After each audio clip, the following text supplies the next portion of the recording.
Hello everyone, welcome back to my channel. And ఈరోజు వచ్చేసి మనం గుమ్మడికాయ సాంబార్ రైస్ ఎలా చేయాలో చూసుకుందాము. చాలా గుడ్లలో ఇది ప్రసాదంగా ఉంటుంది, చాలా టేస్టీగా ఉంటుంది. సో రండి మరి ప్రాసెస్ చేసేసుకుందామా.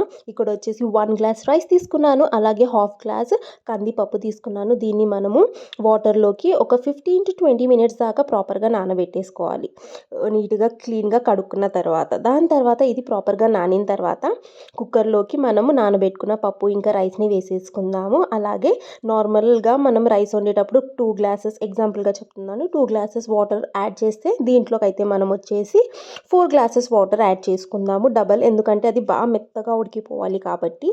సో ఇలా వాటర్ వేసుకున్న తర్వాత ఇందులోకి అయితే మనము సరిపడా ఉప్పు వేసుకుంటాము. అలాగే కొంచెం చిట్కడంతా పసుపు వేసేసుకొని దీన్ని అయితే మనము ఒక 4 to 5 విజిల్స్ వచ్చేదాకా దీన్ని మనము కుక్కర్లో అయితే ఉడికించేసుకోవాలి. సో ఇప్పుడు వచ్చేసి మనము గుమ్మడికాయని కట్ చేసేసుకుందాము. గుమ్మడికాయని నీట్గా కడిగేసుకొని దాని తోలుతో పాటే దీన్ని మనము ఇలా సన్నగా కట్ చేసేసుకోవాలి. సన్నగా కట్ చేసుకున్న తర్వాత దీంట్లోకి మనం వాటర్ వేసేసి ఒక 5 నిమిషాల పాటుగా దీన్ని మనం పక్కన పెట్టేసుకోవాలి. ఇప్పుడు రండి కావాల్సిన పదార్థాలు చూసేసుకుందాము. నానబెట్టుకున్న చింతపండు, అలాగే కరివేపాకు, ఆనియన్స్, టమాటో, ఎండుమిర్చి, పచ్చిమిర్చి, వెల్లుల్లిపాయలు. సో ఇన్నే పదార్థాలు అయితే మనం యూస్ చేస్తాము. చింతపండు ఒక చిన్న లెమన్ సైజ్ తీసుకుంటే సరిపోతుంది. ఇక్కడ వచ్చేసి మన రైస్ అండ్ పప్పు అనేది బాగా నీట్గా మెత్తగా ఉడికేసింది. సో రండి మరి మిగుతున్న ప్రాసెస్ అయితే చూసేసుకుందాము. చూసారా, ఇంత మెత్తగా ఉడికిపోవాలి. సో గ్యాస్ పైన మనం ఫస్ట్ వచ్చేసి ఒక కళాయి పెట్టేసుకుందాము. అందులోకి 2 టేబుల్ స్పూన్ ఆయిల్ వేసాను. ఆయిల్ హీట్ ఎక్కిన తర్వాత అందులోకి జీలకర్ర వేసేసుకుందాము.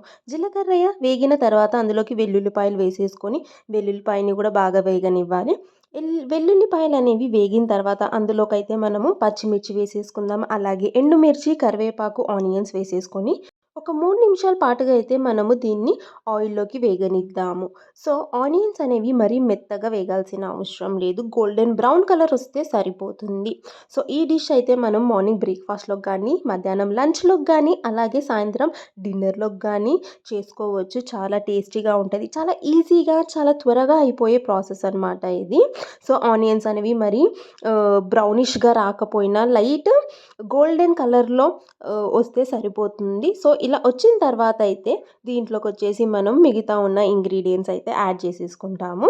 ఎందుకంటే మనము కొంచెం వాటర్ వేసి ఉడికిస్తాం కాబట్టి ఆ ఉడుకులోకి ఆనియన్స్ అనేవి మెత్తగా ఉడికిపోతాయి. ఇప్పుడు వచ్చేసి ఇందులోకి టమాటా వేసేసుకుందాము. టమాటా వేసిన తర్వాత అలాగే సన్నగా కట్ చేసుకున్న గుమ్మడికాయ ముక్కలు కూడా మనం ఇందులోకి యాడ్ చేసేసుకుందాము.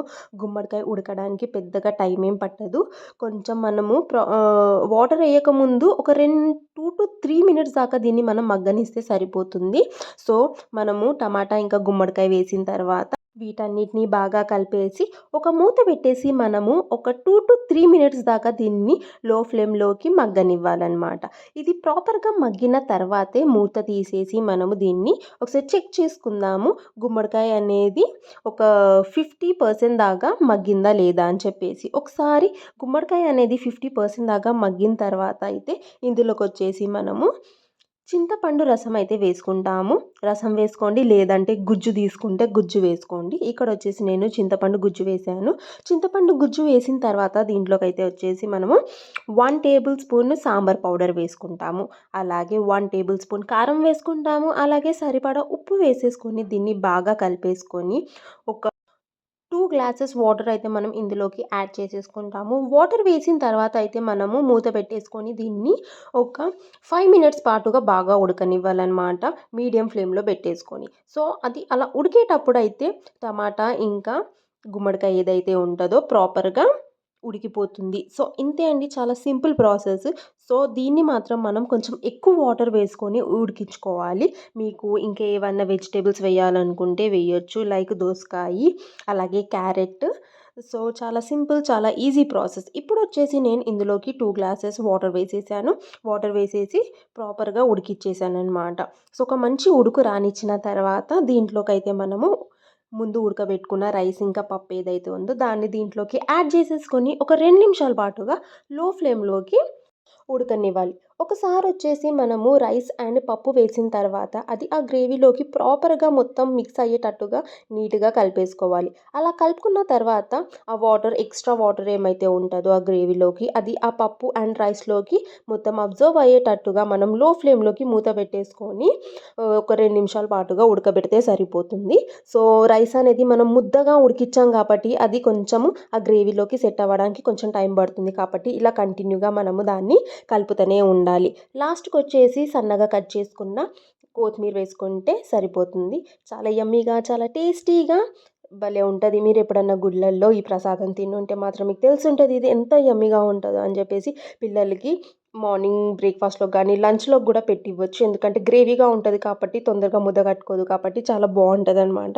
సో, ఇలాంటి యూనిక్ రెసిపీస్ మనం చాలా సార్లు చేసి పిల్లలకి పెడుతుంటే వాళ్ళకి గూడా నచ్చుతుంది. ఎందుకంటే పిల్లలు సెపరేట్‌గా కలుపుకొని తినాలంటే కొంచెం ఇబ్బంది పడతారు స్కూల్స్‌లలో. కాబట్టి ఇలా మనము మిక్స్ చేసి పెడితే మాత్రము వాళ్ళు ఇష్టంగా తింటారు కదా! సో, ఒకవేళ మీకు ఈ ప్రాసెస్ నచ్చినట్టయితే, ఈ రెసిపీ నచ్చినట్టయితే ఖచ్చితంగా మీరు ట్రై చేయండి అండ్ టేస్ట్ చేయండి. ఓహ్! మీకు నచ్చింది అంటే కామెంట్ బాక్స్‌లో వచ్చి ఖచ్చితంగా మీ రివ్యూ అనేది ఇచ్చుకోండి. So, till then bye. Take care. See you.